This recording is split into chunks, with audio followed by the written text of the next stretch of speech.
ایک تنظیم جو اسرائیل کے اندر رہ کر بھی اسرائیلی پالیسیوں پر سوال اٹھاتی ہے اور دنیا کو وہ کچھ دکھاتی ہے جو اکثر خبروں سے چھپ جاتا ہے، یہ ہے بیت سلیم۔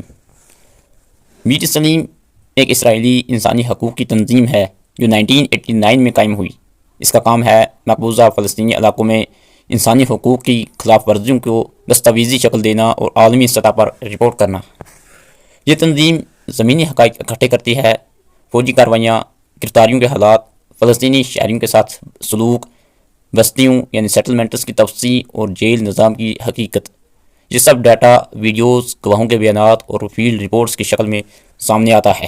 اس تنظیم کے اہم رپورٹس اور ناقابل ذکر کاموں میں سے نو مائنر میٹر 2010-11 کی اس رپورٹ میں فلسطینیوں کو کم عمر قیدیوں کے ساتھ جیلوں میں برتاؤ اور عدالتی نظام کی خامیوں کو اجاگر کیا گیا۔ اس میں بتایا گیا کہ نابالغ قیدیوں کو اکثر سخت سزائیں دی جاتی ہیں اور قانونی تحفظات کم ہیں۔ ڈسپوزیشن اینڈ ایکسپلائٹیشن 2011 کی اس تحقیق میں اردن ویلی میں فلسطینیوں کی زمین اور پانی کے وسائل پر پابندیاں اور اسرائیلی بستیوں کی توسیع کو نمایاں کیا گیا۔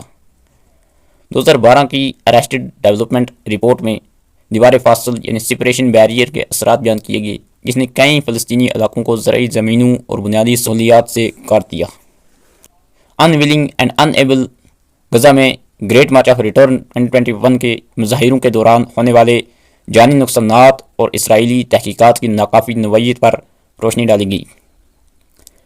2024 کی ویلکم ٹو ہیل رپورٹ میں سابق قیدیوں کی گواہیوں کی بنیاد پر اسرائیلی جیلوں میں مبینہ بدسلوکی، تشدد اور غیر انسانی حالات کا ذکر کیا گیا۔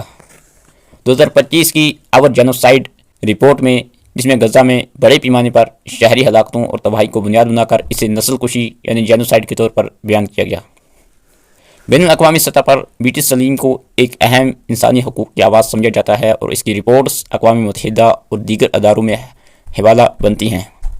یہ محض رپورٹس نہیں تھیں، یہ وہ دعوے اور انکشافات تھے جنہوں نے پوری دنیا میں ایک شدید بحث اور سیاسی طوفان کھڑا کر دیا۔